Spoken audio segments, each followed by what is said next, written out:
Hello बच्चों, this is your NCERT Polity 8th class and today we are starting 5th chapter Judiciary. So up to here we have studied that in our country as we have a democratic rule and we have a rule of law. आपने पढ़ा है ये rule of law, what does it mean?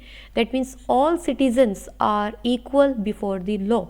Whether it is government or any other prominent personality, they cannot misuse their power. कोई अपनी power का misuse नहीं कर सकता, सभी के लिए इक्वल हैं, चाहे वो मैं हूँ, आप हैं, बड़ा है, छोटा है, कोई भी है, अमीर है, गरीब है, चाहे वो पीएम है, सीएम है, कोई भी है, सभी के लिए जो रूल है वो क्या है, इक्वल है, as it is mention in our constitution, है ना। ये सब चीज़ें आप पढ़ चुके हैं कि हमारे कॉन्स्टिट्यूशन में मेंशन है, हमें राइट्स दिए गए हैं कि जो लॉ है, रूल्स हैं, सेट ऑफ रूल सेट किया गया है जिसको हमें फॉलो करना होता है। But what if one does not follow the rule of law, अगर कोई नहीं करता है तो हम क्या करें? We can approach to the courts. Courts जानते हैं, शब्द सुना है आपने, है ना। कोर्ट्स में हम अप्रोच कर सकते हैं। That means the court is a place where we can go and appeal that particular law is not being followed by particular person और पर्टिकुलर इंस्टीट्यूशन, है ना। ये एक ऐसी जगह है जहाँ पर जो है हम जाकर अपनी बात कह सकते हैं। अगर हमें लगता है कि पर्टिकुलर लॉ जो है वो फॉलो नहीं किया जा रहा है किसी पर्सन के द्वारा या किसी इंस्टीट्यूशन के द्वारा, तो हम यहाँ पर जाकर अपील कर सकते हैं कि आप इस मैटर को आप देखें। कौन देखेगा? आपने जज नाम सुना है ना, जजेस। तो यहाँ पर कौन होते हैं? जजेस होते हैं जिनके सामने हम अपनी बात रखते हैं। तो ये पूरा जो सिस्टम होता है जो इन चीज़ों को सुनता है, कंसीडर करता है और फिर फाइनलाइज जो है जजमेंट दिया जाता है कि क्या जो किसी भी पर्सन ने बात कही है या जो अपील लगाई है या अपनी बात कही है, क्लेम किया है कि ये लॉ फॉलो नहीं किया जा रहा, वो सही है या नहीं है। तो ये पूरा जो सिस्टम होता है इसी को हम क्या कहते हैं? जुडिशरी। ठीक है, समझ गए आपको? ये शॉर्ट में मैंने आपको एक बार समझाया है। अब जब हम चैप्टर रीड करेंगे तो सारी चीज़ें हम इसमें समझने वाले हैं। तो चलिए शुरू करते हैं हमारा चैप्टर। तो ये देखिए, what is the role of judiciary. Judiciary का रोल क्या है? Courts take decision on a very large number of issues. सरकार क्या करती है? नियम बनाती है, कानून बनाती है और जो एग्जीक्यूटिव्स हैं वो क्या करते हैं? इनको इम्प्लीमेंट करवाते हैं। लेकिन अगर कोई भी रूल इम्प्लीमेंट नहीं हो पाता है या इम्प्लीमेंट होने के बाद फॉलो नहीं किया जाता है, तब किसका रोल आ जाता है? जुडिशरी का। ठीक है, तो court take decision on a very large number of issues. They can decide that no teacher can beat a student और about the sharing of river water between states. अब जैसे हमने कावेरी इशू पढ़ा था हमने, है ना, कि किस तरीके से इन दोनों स्टेट्स के बीच में जो कावेरी नदी के पानी को लेकर है वो डिस्प्यूट चलता है। तो इनके डिस्प्यूट को सॉर्ट आउट करने का काम कौन करता है? कोर्ट। भाई घर में हमारे भाई बहनों का झगड़ा हो जाता है तो हम किसके पास जाते हैं? हमारे घर के जो एल्डेस्ट पर्सन है, चाहे वो हमारे पेरेंट्स हैं या हमारे ग्रैंड पेरेंट्स हैं, उन्हीं के पास जाते हैं ना, because they have the power to sort out their dispute. ठीक है, तो इसी तरीके से जो जुडिशरी है वो किसी भी डिस्प्यूट को सॉर्ट आउट करने की पावर रखती है। यानी कि हमने उनको सुप्रीम पावर दे दी है। हमने किसने? हमारे कॉन्स्टिट्यूशन ने।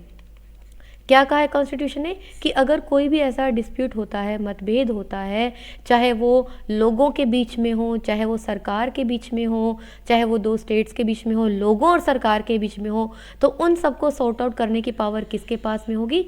जुडिशरी के पास में। ठीक है, they can punish people for particular crime, यानी कि वो पनिशमेंट भी दे सकते हैं।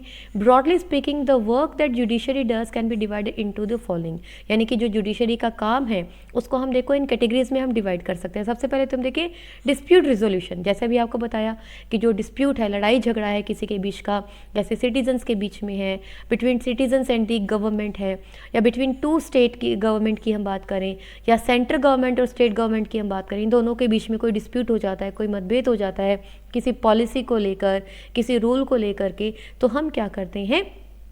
इन सब चीज़ों को जुडिशरी के थ्रू रिजॉल्व करते हैं, सॉर्ट आउट करते हैं। जैसे अभी देखो किसान आंदोलन चल रहा है ना, जो हमारी सरकार ने जो 3 बिल बनाए हैं, तो उन बिल के थ्रू जो किसान विरोध कर रहे हैं, तो अब क्या होगा? अगर सरकार और पब्लिक दोनों के बीच में क्या हो गया कि डिस्प्यूट हो गया, तो इसको सॉर्ट आउट करने का काम किसका होगा? जुडिशरी का। यानी कि अगर सरकार इसको अपने लेवल पर सॉर्ट आउट करने में फेल हो जाती है तो हम किसके पास जा सकते हैं? जुडिशरी के पास जा सकते हैं। सेकेंड फंक्शन अगर हम देखें तो क्या है? जुडिशियल रिव्यू, यानी कि final interpreter of the constitution है ये। The judiciary has the power to strike down particular law pass by the parliament if it believes that these are a violation of the basic structure of the constitution. Constitution क्या है हमारा, जिसमें हमारे पूरे देश को चलाने का जो है सिस्टम बनाया गया। इतना बड़ा देश जो हम चला रहे हैं, कुछ सेट ऑफ रूल्स वहाँ पर लिखे गए हैं, मेंशन किए गए हैं, उनके अकॉर्डिंग जो है नए नए अमेंडमेंट्स होते हैं, रूल्स बनते हैं। लेकिन जो बेसिक रूल है हमारे, अगर उनमें कोई चेंज हो रहा है, चेंज इन द सेंस उनको फॉलो नहीं किया जा रहा है, जैसे हम राइट टू इक्वालिटी की बात करते हैं, ठीक है, राइट टू इक्वालिटी यानी कि हमें सब जगह जो है इक्वल राइट्स दिए गए हैं, चाहे वो ऑक्यूपेशन की बात हो, सर्विस की बात हो, कहीं भी हम बात चले जाएं। अब सपोज़ मुझे जो है पर्टिकुलर एक जगह पर जाने के लिए अलाउ नहीं किया जाता, ठीक, जैसे हम वो सबरीमाल मंदिर की हमने बात की थी कि वहाँ पे लेडीज़ का जाना अलाउड नहीं है, तो वहाँ पर इक्वालिटी कहाँ फॉलो हो रही है भाई, यहाँ तो जेंडर बेस्ड डिफरेंस आ गया ना, भाई वुमेन को, मेल को, फीमेल को डिफ्रेंशिएट किया जा रहा है, भी वहाँ पर मेल को जाना अलाउड है लेकिन फीमेल को नहीं है।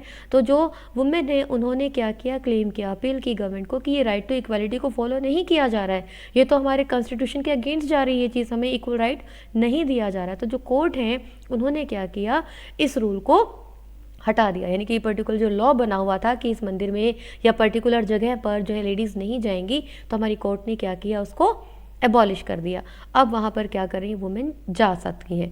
तो यानी कि जो कॉन्स्टिट्यूशन बेसिक हमारा जो सेट ऑफ रूल्स है, अगर उसको वॉयलेट किया जाता है, अगर उसका जो है उल्लंघन किया जाता है किसी नए रूल के द्वारा, तो जो हमारी जज, जो जुडिशियल सिस्टम है, उसके पास, जो हमारी कोर्ट्स हैं उनके पास ये अथॉरिटी है, ये पावर है कि उस पर्टिकुलर लॉ को, ये रूल को ख़त्म भी किया जा सकता है, ठीक है। तो ये जुडिशियल रिव्यू हो गया, यानी कि जजेस के पास इतनी अथॉरिटी है, यानी कि फाइनल अथॉरिटी जो है वो उन्हीं के पास है। Upholding the law and enforcing fundamental rights. अब देखो, every citizen of India can approach the supreme court और the high court if they believe that their fundamental rights have been violated. जैसे अभी मैंने आपको बताया, एग्जांपल दिया, यहीं पर आपको हाकिम शेख का जो एक एग्जांपल दिया गया, जिसको कोई इंजरी हो गई थी और जो हॉस्पिटल से उसको एडमिट करने से उसको रिफ्यूज़ कर रहे थे। तो हमें क्या है, हमें एक राइट दिया गया है, राइट टू लिव, जीने का अधिकार।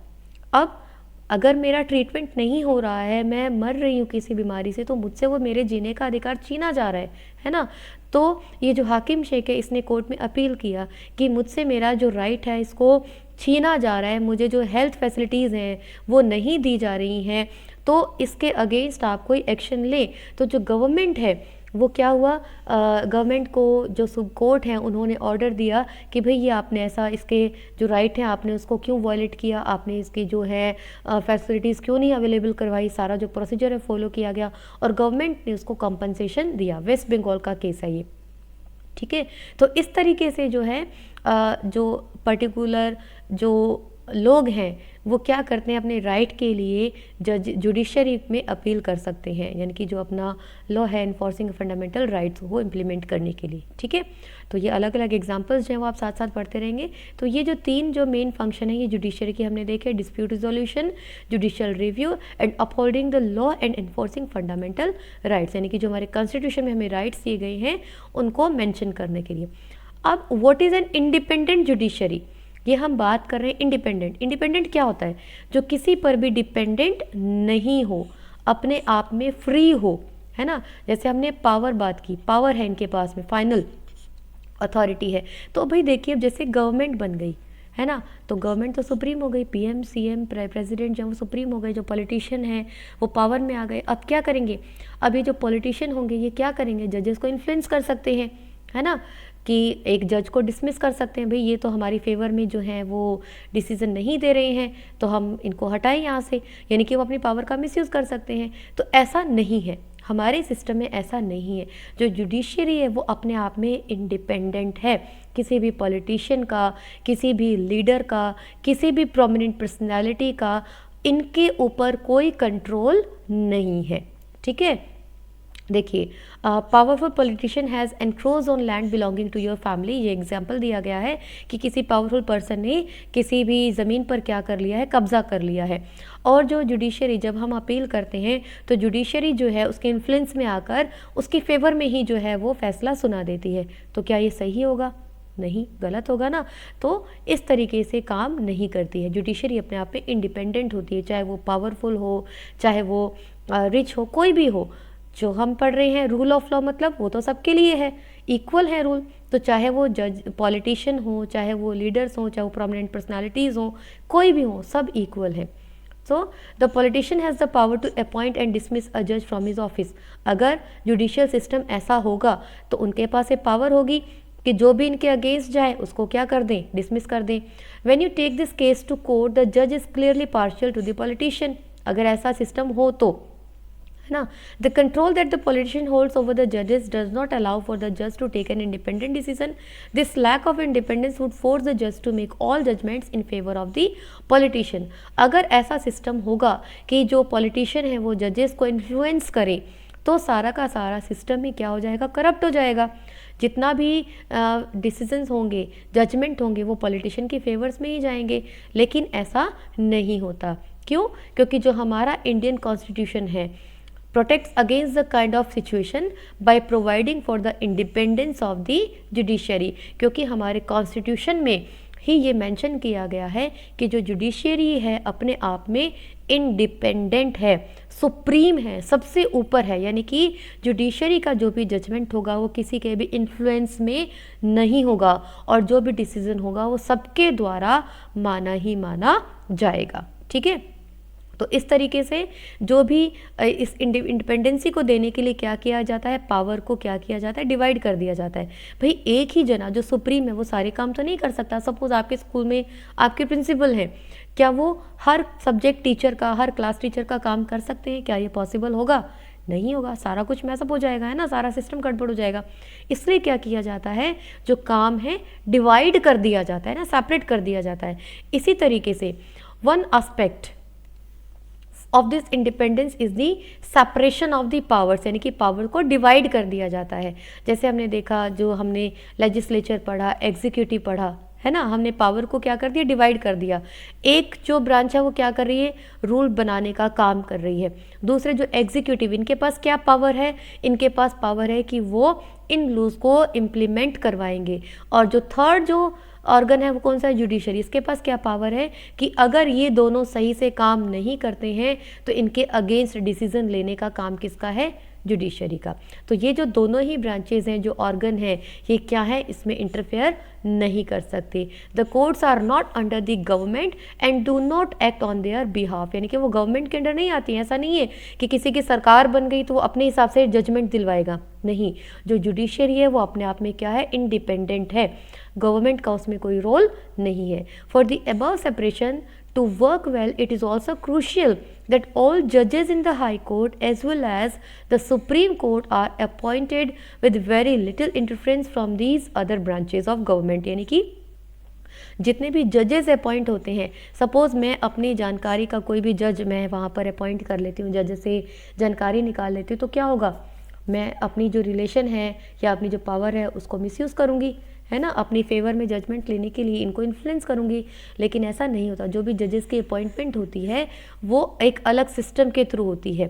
ठीक है, अगर इनका एक बार अपॉइंटमेंट हो जाता है, इनको रिमूव करना बहुत मुश्किल होता है, बहुत लंबा प्रोसीजर होता है, एक पर्टिकुलर सिस्टम होता है। तो जो भी पॉलिटिशियन हैं उनके इन्फ्लुएंस के थ्रू, या जो जितने भी एग्जीक्यूटिव्स हैं उनको उनके इन्फ्लुएंस के थ्रू इन जजेस की अपॉइंटमेंट नहीं होती है। ठीक है, वो एक अलग सिस्टम होता है जिसको हम आगे पढ़ेंगे।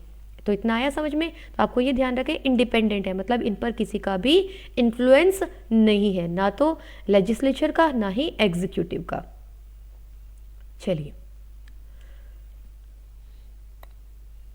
it is the independence of the judiciary that allows the courts to play a central role in ensuring that there is no misuse of power by the legislature and the executive. It also plays a crucial role in protecting the fundamental rights of citizens because anyone can approach the courts if they believe that their rights have been violated. यानी कि आप में कोई भी जो है वो approach कर सकते हैं कोर्ट्स के अंदर अगर हमें लगता है कि हमारी जो फंडामेंटल राइट्स हैं उनको वायलेट किया जा रहा है, उनको फॉलो नहीं किया जा रहा, या जो लेजिस्लेचर है या जो एग्जीक्यूटिव हैं वो अपनी पावर का मिसयूज़ कर रही हैं, तो जो कोर्ट्स हैं वो इनके खिलाफ भी जो है एक्शन ले सकती हैं। अब हम बात करते हैं स्ट्रक्चर की। जो कोर्ट की स्ट्रक्चर्स क्या होती हैं, देखो जैसे हम सेंट्रल लेवल की बात करते हैं, हमारे पास अलग अलग लेवल हम देखते हैं ना, जैसे गवर्नमेंट के अलग अलग लेवल्स होते हैं। कौन कौन से होते हैं, देखो सेंट्रल लेवल है ना, कौन कौन से होते हैं, तो होता है सेंट्रल लेवल, सेंट्रल गवर्नमेंट जिसे हम कहते हैं। फिर हम क्या कहते हैं, स्टेट लेवल, स्टेट गवर्नमेंट जो होती है। स्टेट के अंदर क्या होते हैं, डिस्ट्रिक्ट्स होते हैं। तो इसी तरीके से क्या होती हैं, कोर्ट्स भी होती हैं। जो डिस्ट्रिक्ट लेवल पर होती हैं कोर्ट, जिसे हम क्या कहते हैं, डिस्ट्रिक्ट कोर्ट, ये ठीक है, डिस्ट्रिक्ट और तहसील लेवल जिसे हम कह देते हैं, ठीक है। तो यहाँ पर क्या होती हैं, जिसमें हम सब ऑर्डिनेट और डिस्ट्रिक्ट कोर्ट हम इन्हें कहेंगे, क्या कहेंगे, देखो हम कलर चेंज कर लेते हैं, इन्हें हम क्या कहेंगे, सब ऑर्डिनेट, सब ऑर्डिनेट, या हम इन्हें क्या कहेंगे, डिस्ट्रिक्ट कोर्ट भी हम इसे कह सकते हैं, ठीक है। इसके बाद डिस्ट्रिक्ट मिलकर क्या बना लेते हैं, स्टेट बना लेते हैं।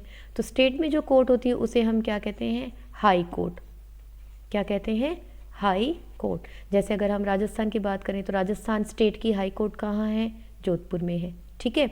अब सेंट्रल कोर्ट यानी कि जो सुप्रीम सबसे ऊपर जो होती है उसे हम क्या कहते हैं, सुप्रीम कोर्ट।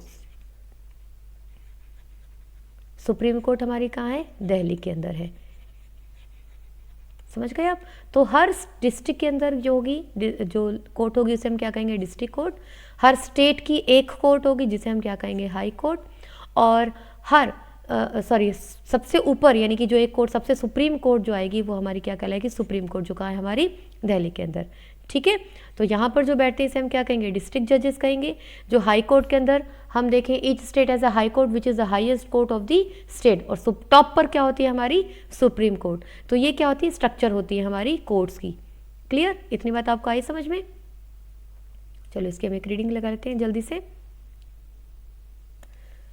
देखो, the court that most people interact with are what are called subordinate और district court. These are usually at district और तहसील लेवल और in the towns, and they hear many kinds of cases. Each state is divided into districts that are presided over by a district judge. Clear? District judge बैठते हैं यहाँ पर. And each state has a high court which is the highest court of the state. At the top is the Supreme Court that is located in the New Delhi and is presided over by the Chief Justice of India. Clear? समझ गए आप। Preside कौन करता है supreme court को, chief justice of India. The decision made by the supreme court are binding on all other courts in India. यानी कि supreme court ने अगर कोई भी डिसीजन दे दिया तो whether it is high court और वेदर इज डिस्ट्रिक्ट कोर्ट, इन दोनों को ही ये फैसला जो है वो मानना पड़ेगा। क्लियर। तो अब आपको यहाँ पर आपको होमवर्क दे रही हूँ, आपको बताना है हमारे चीफ जस्टिस ऑफ इंडिया कौन है, और आपका जो भी एरिया है, आपके एरिया के जो डिस्ट्रिक्ट जज हैं और जो आपके एरिया की जो स्टेट की जो हाई कोर्ट है वहाँ के जज कौन है, उन सब के नाम आपको लिखकर बताने हैं, कमेंट सेक्शन में आपको बताना है। क्लियर।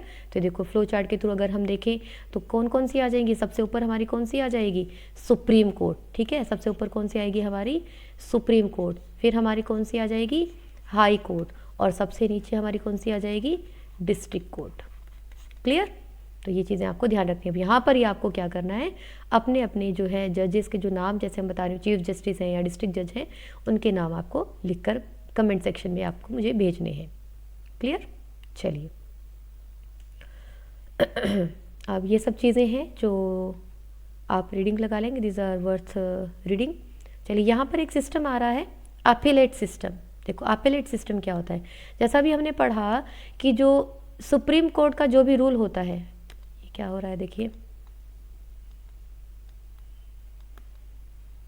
सुप्रीम कोर्ट का जो भी डिसीजन होता है वो किस पर इम्प्लीमेंट होता है, whether these are high court और द डिस्ट्रिक्ट कोर्ट।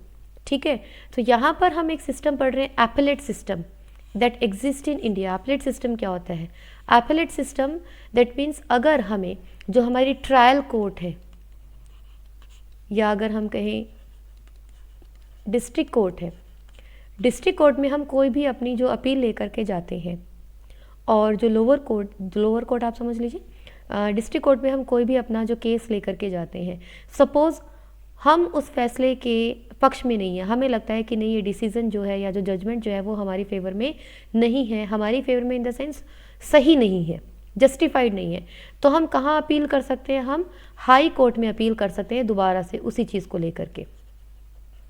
ठीक है, अब अगर हाई कोर्ट कोई डिसीज़न देती है उसी केस को लेकर के और हमें लगता है कि नहीं ये डिसीज़न भी सही नहीं है, तो हम फिर से हम कहाँ जा सकते हैं? हम जा सकते हैं सुप्रीम कोर्ट में।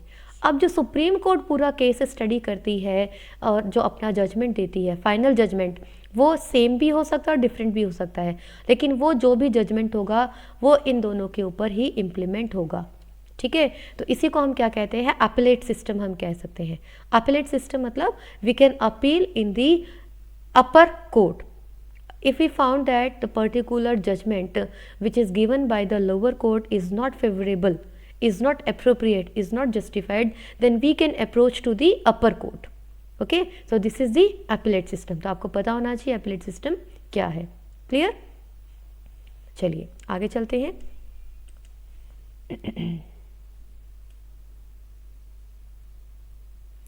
चलिए यहाँ पर ये आपको एक स्टोरी दी गई है जिसमें अपीलेट सिस्टम को पूरा एक्सप्लेन किया गया कि किस तरीके से जो एक लड़की है उसकी मैरिज होती है लेकिन उसकी जो है डेथ हो जाती है।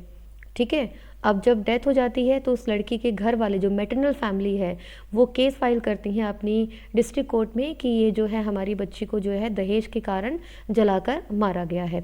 लेकिन जो डिस्ट्रिक्ट कोर्ट है वो क्या देखती है कि जो जजमेंट देती है वो देखती है कि जो है ये एक जो उसके हस्बैंड हैं या जो उसकी मदर इन लॉ है और जो उसके ब्रदर इन लॉ हैं उनको तीनों को ही क्या करती है? मानती है, यानी कि कल्प्रिट मानती है कि हाँ ये दोषी हैं और उन्होंने मिल करके क्या किया है, इस जो लड़की की जो सुधा नाम की जो लड़की दिखाई है उसको जलाया है। तो यहाँ पर देखते हैं कि जहाँ पर जो जजमेंट दिया जाता है हाई कोर्ट के द्वारा वो जो है इनको एक्सेप्ट नहीं होता। देखो हम दोबारा से पढ़ लेते हैं, शायद मैं कंफ्यूज इस स्टोरी के अंदर, थोड़ी सी हम रीडिंग लगा ही लेते हैं। देखो, सुधा Goyal and they lived in flat in Delhi with the Lakshman's brother in their families. On 2nd December 1980, Sudha died in hospital due to burn. Her family filed a case in court. When this case was heard in the trial court, 4 of her neighbors were called as witness. यानी कि उनके पड़ोसियों को बुलाया जाता है witness के तौर पर कोर्ट में, और तब ये बताया जाता है जो विटनेस यानी कि जो भी सुनवाई होती है उसके बेस पर जो भी जजमेंट दिया जाता है ड्यूरिंग द ट्रायल वो क्या रहता है जो दिया जाएगा। देखो हम अगली स्लाइड में देखेंगे, ये जो कोर्ट है वो क्या कहती है, जो गिल्टी हैं उनको देखती है कि कौन गिल्टी है कौन नहीं है। वो देखती है members of Sudha's family and her neighbors stated that Sudha has been subjected to torture by her in-laws and that they were demanding more cash, a scooter and a fridge on their birth of the first child. That means they were demanding for a dowry. A part of their defense, Lakshman and his mother stated that Sudha's sarees had accidentally caught fire while she was hitting milk. वहीं जो लड़की है सुधा और जो उसके husband है लक्ष्मण वो ये कहते हैं कि ये एक एक्सीडेंट था, हमने ऐसा कोई जो है उसको नहीं मारा है। तो जो भी एविडेंसेस उनके सामने प्रेजेंट किए जाते हैं, जो ट्रायल कोर्ट है convicted Lakshman, his mother Shakuntala and his brother in law Subhash Chandra and sentenced all 3 them to death. तो जो भी उस समय सुनवाई होती है, जो एविडेंसेस होते हैं उनके बेस पर जो ट्रायल कोर्ट है वो लक्ष्मण को कन्विक्ट मानती है, जो उसकी मदर है शकुंतला और उसका जो ब्रदर इन लॉ है सुभाष, इन सब को जो है जेल के साथ साथ इनको जो है फांसी की सज़ा इनको सुना देती है। लेकिन ये जो लोग हैं यानी कि जो लक्ष्मण एंड हिज फैमिली, ये जो लोग हैं ये हाई कोर्ट में फिर से अपील करते हैं क्योंकि ये कहते हैं कि हमने ऐसा नहीं किया है। तो ये अपील करते हैं, जो हम अपीलेट सिस्टम पढ़ रहे हैं, तो against the verdict of the trial court, यानी कि ट्रायल कोर्ट ने जो भी जजमेंट दिया उसके अगेंस्ट जो है फिर से हाई कोर्ट में अपील करते हैं। After hearing the arguments of all the lawyers decided the Sudha had died due to an accidental fire caused by the kerosene stove. अब यहाँ पर जो भी एविडेंसेस प्रेजेंट किए जाते हैं तो हाई कोर्ट का जजमेंट ये होता है कि जो वो बच्ची थी सुधा, उसकी एक एक्सीडेंटल डेथ हुई है, इनका तीनों को उसका मारने का कोई रोल नहीं था। तो जो लक्ष्मण है, शकुंतला है और जो सुभाष है, इनको एक्विटेड किया जाता है, यानी कि उनको छोड़ दिया जाता है। अब क्या होता है, तो इसके बाद फिर से जो सुधा की मैटरनल फैमिली है वो बड़े दुखी होते हैं कि भाई हमारी बच्ची को इन्होंने मार दिया जलाकर, और जो है इन्होंने गलत सबूत जो है कोर्ट में पेश किए, और कोर्ट ने भी क्या किया, इनकी फेवर में ही फैसला सुना दिया। तो वो क्या करते हैं, जो उसी समय आपने पिछले चैप्टर में पढ़ा है कि उस समय वुमेन जो है कैंपेन भी चल रही थी, जो वुमेन वायलेंस के अगेंस्ट जो चल रही थी, तो उसी समय जो है सुप्रीम कोर्ट में जो है फिर से जो है केस फाइल किया जाता है। ठीक है, अब वो कौन करता है उस समय, जो भी वुमेन NGOs हैं, जो ग्रुप हैं, वुमेन लॉयर्स हैं, जो फेडरेशन हैं, वो सब क्या करती हैं, इस केस को दोबारा से सुप्रीम कोर्ट में लेकर जाती हैं। अब वहाँ पर क्या होता है कि जो लक्ष्मण और जो उसकी 2 मेंबर हैं उसकी फैमिली के, यानी कि उसकी मदर इन लॉ वगैरह कोई 2 मेंबर को क्या किया जाता है, गिल्टी फाउंड किया जाता है। और वहीं उसके जो ब्रदर इन लॉ हैं उसको एक्विट किया जाता है, यानी कि सुभाष को, क्योंकि सुभाष के अगेंस्ट कोई एविडेंस उन्हें नहीं मिलता। तो देखो तीनों कोर्ट के अंदर ही हमने देखा जो जजमेंट अलग अलग दिए जाते हैं। जो फर्स्ट जो ट्रायल कोर्ट थी वहाँ पर तीनों को ही गिल्टी माना जाता है और उनको फांसी की सज़ा दे दी जाती है। अगर हम हाई कोर्ट की बात करें तो वहाँ पर तीनों को ही एक्विट किया जाता है, यानी कि तीनों को ही छोड़ दिया जाता है। और वहीं हम थर्ड सुप्रीम लेवल की बात करें, सुप्रीम कोर्ट में जो है 2 को तो गिल्टी, 2 जो है देवर फाउंड गिल्टी, उनको सज़ा मिलती है, और वहीं जो 1 है सुभाष है उसको एक्विट किया जाता है क्योंकि उसके अगेंस्ट कोई भी प्रूफ नहीं मिलता। तो इस तरीके से देखिए हम, अगर हम एक कोर्ट के जजमेंट से सेटिस्फाई नहीं होते हैं तो हम हायर कोर्ट में अपील कर सकते हैं। अगर हम उस अपर कोर्ट के जजमेंट से भी सेटिस्फाई नहीं है तो हम सुप्रीम कोर्ट में भी हम अपील कर सकते हैं, और फिर जो फाइनल जजमेंट होता है उसको एक्सेप्ट किया जाता है। तो इस तरीके से जो है अपीलेट सिस्टम हमारे इंडिया में फॉलो किया जाता है। ठीक है, तो ये स्टोरी है, आप इसकी एक बार रीडिंग लगा लेंगे तो आपको और क्लियर हो जाएगा। चलिए अब हम देखते हैं जो हमारे डिफरेंट ब्रांचेज हैं वो कैसे फॉलो की जाती है। देखो यहाँ पर हम देखेंगे 2 तरह की ब्रांचेस हम पढ़ेंगे। एक तो होती है क्रिमिनल लॉ, ठीक है, जो क्राइम से रिलेटेड होती है क्रिमिनल लॉ, और एक होते हैं सिविल लॉ जिसमें जैसे हम राइट्स की बात करें, हमारी राइट्स हैं उनको वायलेट किया जाता है, तो इस तरीके सिविल लॉज आएंगे। तो डील्स विद कंडक्ट और act that the law defines as offences, for example theft है, harassing a women to bring more dowry, murder, यानी कि जो क्राइम से रिलेटेड होते हैं, ठीक है, वो किसके अंदर आ जाएंगे, क्रिमिनल लॉ की ब्रांच के अंदर।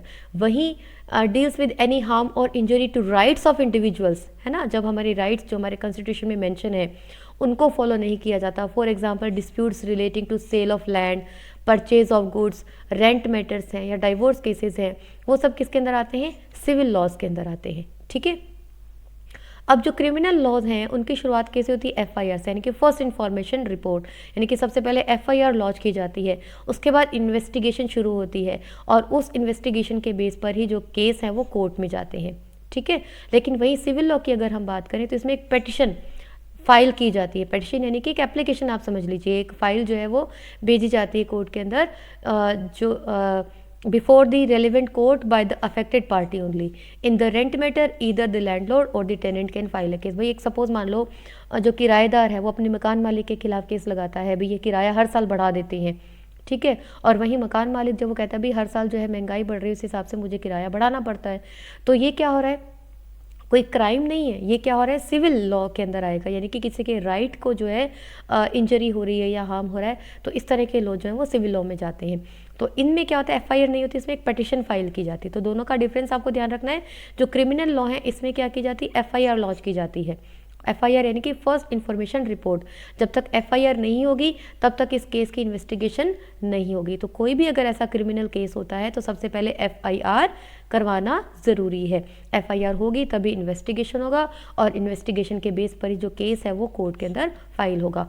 वहीं सिविल लॉ के अंदर जो एक पिटीशन जो है फाइल की जाती है, जो भी रेलिवेंट कोर्ट है यानी कि संबंधित जो कोर्ट है, जैसे कंज्यूमर कोर्ट है, कोर्ट भी हम देखें तो अलग अलग जो है वो होंगी। जैसे कंज्यूमर कोर्ट की हम बात करें, सपोज़ हम कोई सामान खरीदते हैं, वो सामान हम नकली निकलता है या पैसे ज़्यादा हमसे लिए जाते हैं, वो ख़राब हो जाता है, तो हम कंज्यूमर कोर्ट में जाते हैं, तो हम वो एक पिटीशन फाइल करते हैं।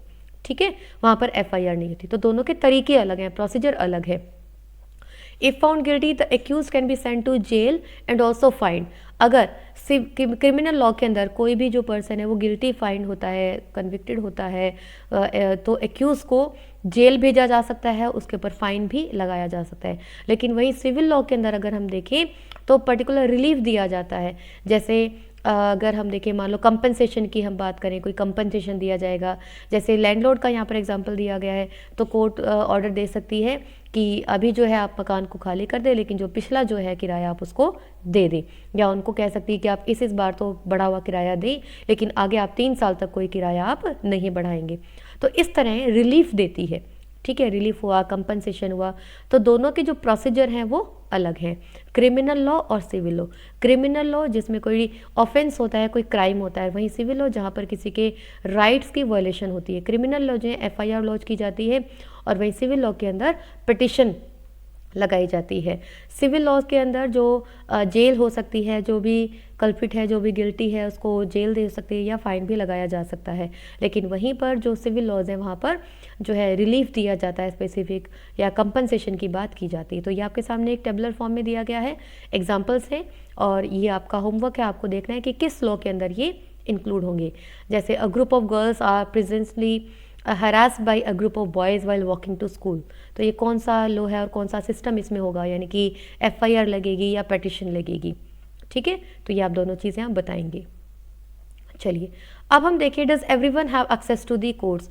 जो चीज़ें हम पढ़ते आ रहे हैं, that all are equal before the law, all can approach, लेकिन वास्तविकता ये होती है कि सभी लोग जो हैं कोर्ट्स में अप्रोच नहीं कर सकते। क्यों? क्योंकि लोग अवेयर नहीं है, अवेयरनेस नहीं है, एजुकेटेड नहीं है, लोगों को पता ही नहीं है कि हमारे राइट्स क्या क्या है ना। और सबसे बड़ी बात, जो हमारे गरीब तबका है, हमारे जो गरीब जो डेली वेजेस पर काम कर रहे हैं, उन लोगों के पास ना ही इतना समय है, क्योंकि बहुत टाइम कंज्यूमिंग प्रोसेस होता है। हम कोर्ट में जाएंगे, फाइल लगाएंगे, पिटिशन हम लगाएंगे, और उसके बाद प्रोसीजर शुरू होगा।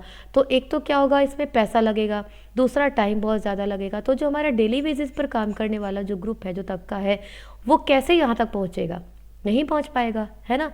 और अवेयर नहीं है लोग, बहुत सारे लोग एजुकेटेड नहीं, उनको अपने राइट्स का पता ही नहीं है।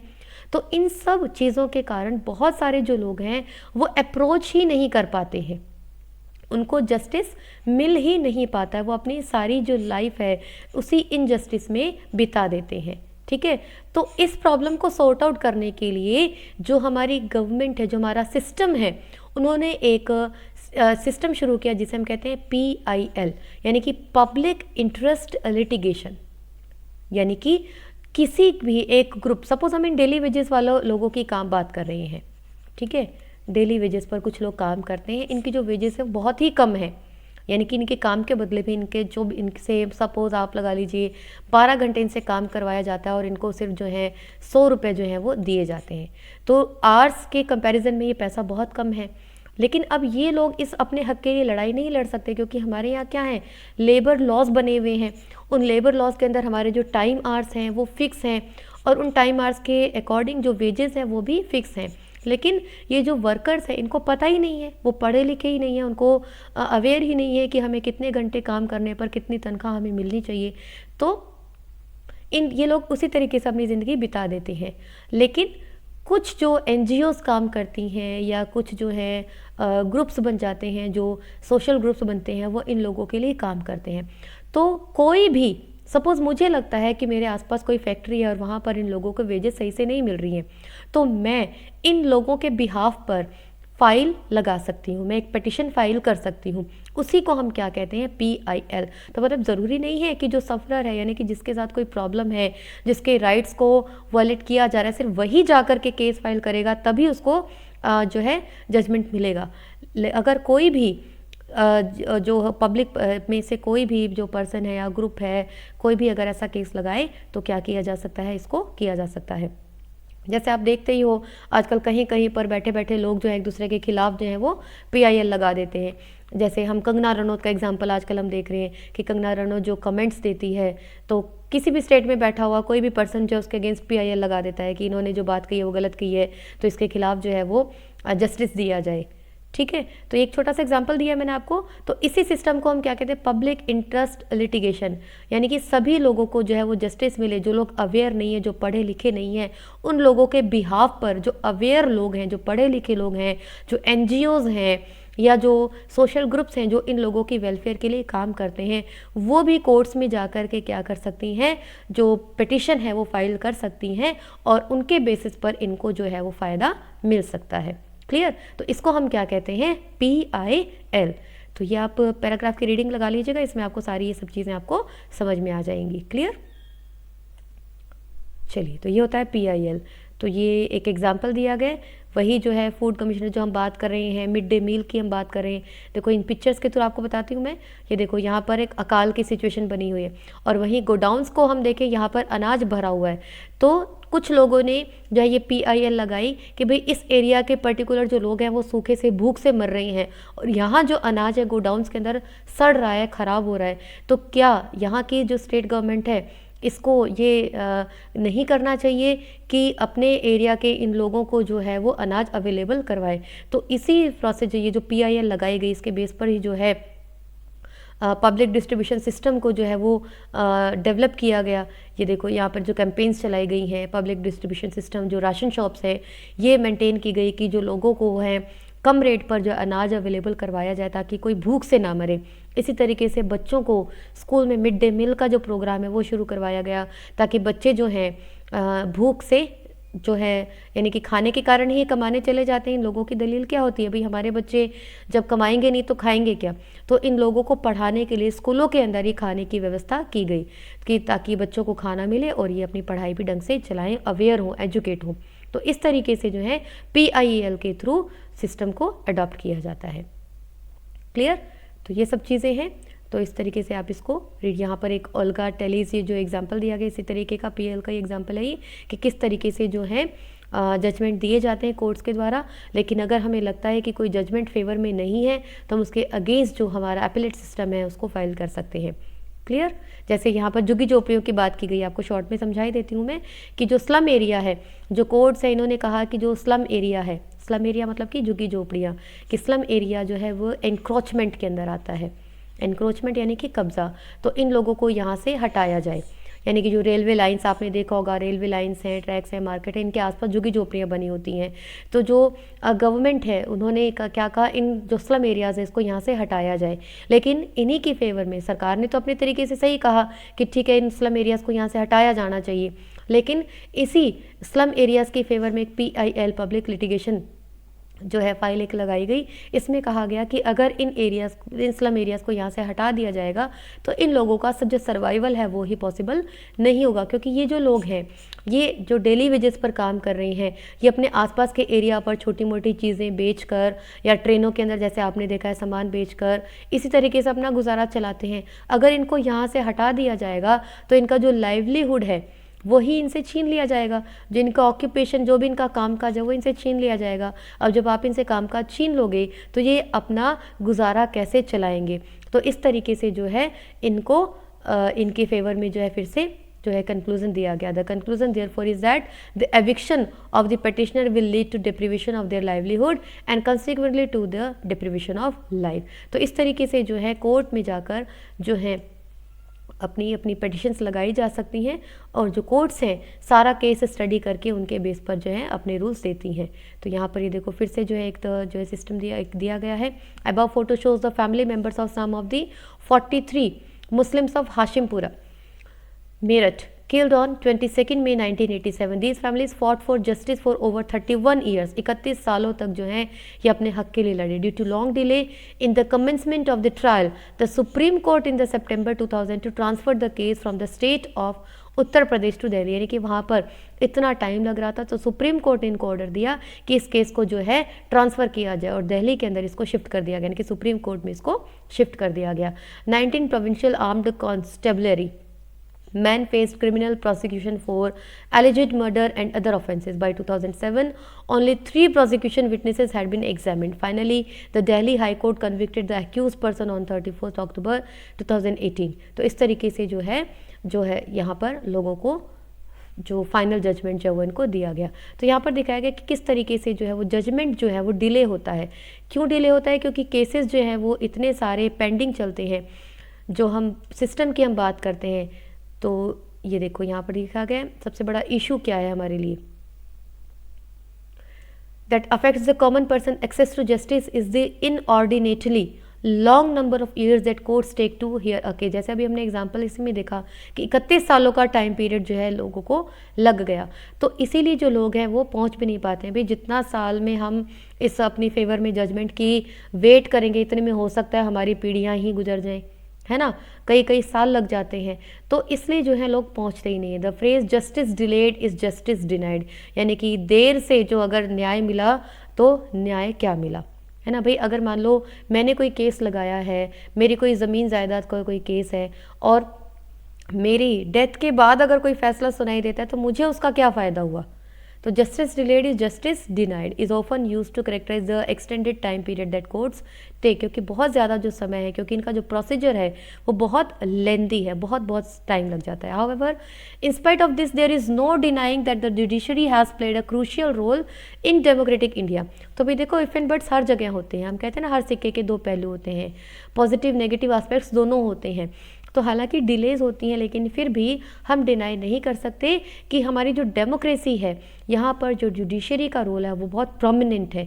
जुडिशरी सुप्रीम है, अभी भी जो पावर है वो जुडिशरी के पास है। तो जो एग्जीक्यूटिव है या जो लेजिस्लेचर है वो अपनी पावर का मिसयूज़ नहीं कर सकते हैं, और जो फंडामेंटल राइट है सिटीजन्स के उनको प्रोटेक्ट किया जाता है। The members of the constituent assembly had quite correctly envision a system of courts with an independent judiciary as a key feature of our democracy.